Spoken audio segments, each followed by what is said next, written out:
नमस्कार। आज हम चर्चा कर रहे हैं मृत्युदंड से संबंधित प्रावधान के बारे में। भारतीय नागरिक सुरक्षा संहिता 2023 के अंतर्गत मृत्युदंड को 407 से लेकर के 412 तक समझाया गया है।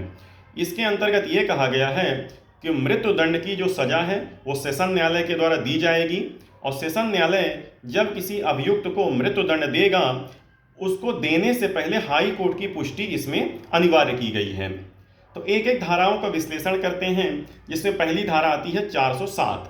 धारा 407 ये कहती है कि जब सेशन न्यायालय किसी अभियुक्त को किसी गंभीर मामले में फांसी की सज़ा देना चाहता है या मृत्युदंड देना चाहता है तो उस मामले को सबसे पहले हाई कोर्ट के समक्ष प्रस्तुत करेगा, और इसमें हाई कोर्ट की पुष्टि अनिवार्य है।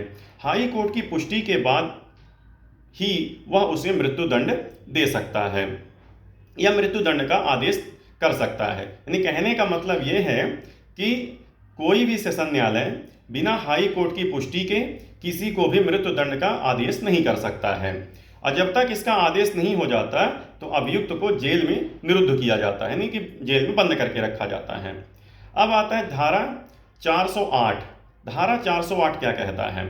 धारा 408 यह कहता है कि जब हाई कोर्ट के समक्ष 407 के अंतर्गत मामले को भेजा जाता है मृत्युदंड की पुष्टि के लिए, तो हाई कोर्ट के पास जब मामला आता है तो हाई कोर्ट उस मामले का अध्ययन करता है, और यदि उसको लगता है कि इसमें अतिरिक्त जांच की आवश्यकता है या अतिरिक्त इसमें अन्वेषण की आवश्यकता है, तो ऐसी स्थिति में हाई कोर्ट जो है सेशन न्यायालय को आदेश देता है या निर्देशित करता है कि इसमें अतिरिक्त जाँच किया जाए और अतिरिक्त साक्ष्य को एकत्र किया जाए। फिर आता है धारा 409। धारा 409 ये कहता है कि उच्च न्यायालय की मृत्युदंड के संबंध में क्या शक्ति है।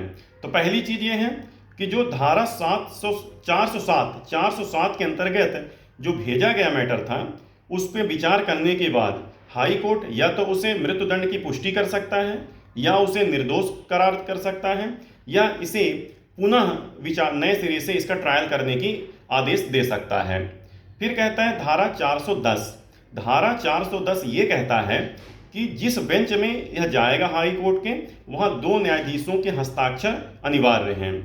फिर 411 इस बात की पुष्टि करता है या इस बात को कहता है कि यदि हाई कोर्ट के बेंच में 2 या 2 से अधिक जज हैं और उनके बीच कोई मतभेद हो जाता है, उसकी प्रक्रिया के बारे में इसमें बताया गया है। धारा 412 ये व्याख्या करता है कि जब कोई मामला मृत्युदंड से संबंधित है और हाई कोर्ट के समक्ष धारा 407 के अधीन सेशन न्यायालय के द्वारा भेजा गया है और उस मामले में हाई कोर्ट की पुष्टि हो गई है, और जो आदेश हुआ है उस आदेश में तत्काल हाई कोर्ट का मोहर लगा करके वहाँ का सक्षम अधिकारी उसको तत्काल सेशन न्यायालय को भेजेगा। तो ये है मृत्युदंड से संबंधित प्रावधान जो धारा 407 से लेकर के 412 तक बताया गया है, जो भारतीय नागरिक सुरक्षा संहिता 2023 के अंतर्गत यह दंड विधान में बताया गया है। अब इसमें मुख्य पॉइंट यही है कि कोई भी सेशन न्यायालय बिना हाई कोर्ट के पुष्टि के किसी भी अभियुक्त को मृत्युदंड की सजा नहीं दे सकता है। धन्यवाद।